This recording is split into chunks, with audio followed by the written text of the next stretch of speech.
परशुराम ने उस राजा का वध कर दिया था जिसके पास 1000 भुजाओं की अद्भुत शक्ति थी, जिसने कभी रावण जैसे महाबली को भी बंदी बना लिया था।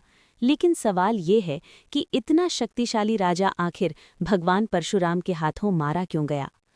उस राजा का नाम था कर्तवीर्य अर्जुन, जिन्हें सहस्त्रार्जुन के नाम से भी जाना जाता है।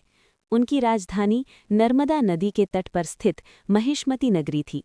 पिता कृतवीर्य की मृत्यु के बाद बहुत कम उम्र में ही उन्होंने राजपाट संभाल लिया।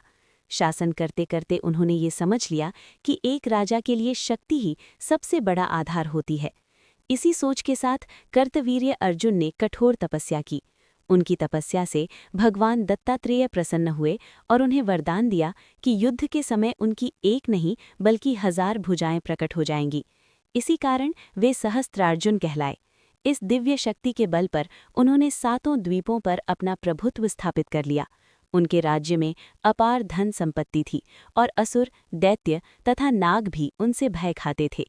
कहा जाता है कि उन्होंने लंका के राजा रावण को भी युद्ध में पराजित कर बंदी बना लिया था, क्योंकि रावण ने नर्मदा नदी के प्रवाह को रोक दिया था। बाद में रावण के दादा ऋषि पुलस्त्य के अनुरोध पर कर्तवीर्य अर्जुन ने उसे सम्मान सहित मुक्त कर दिया। लेकिन अपार शक्ति के साथ साथ उनके भीतर अहंकार भी बढ़ने लगा। एक दिन वे महर्षि जमदग्नि के आश्रम पहुंचे, जहां दिव्य कामधेनु गाय निवास करती थी। अर्जुन उस गाय को बलपूर्वक लेना चाहते थे, लेकिन ऋषि जमदग्नि ने स्पष्ट रूप से मना कर दिया। क्रोध में आकर कर्तवीर्य अर्जुन ने आश्रम पर आक्रमण कर दिया, कामधेनु को छीन लिया और आश्रम को भारी नुकसान पहुंचाया। इसी घटना के दौरान महर्षि जमदग्नि की निर्मम हत्या कर दी गई। जब ये समाचार उनके पुत्र भगवान परशुराम तक पहुंचा तो वे क्रोध से भर उठे।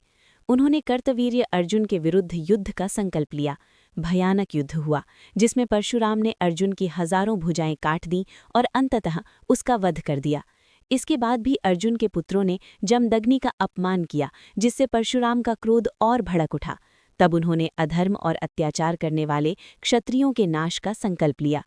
जब ये कार्य पूर्ण हुआ तो भगवान परशुराम ने अपने कर्मों पर विचार किया और प्रायश्चित किया।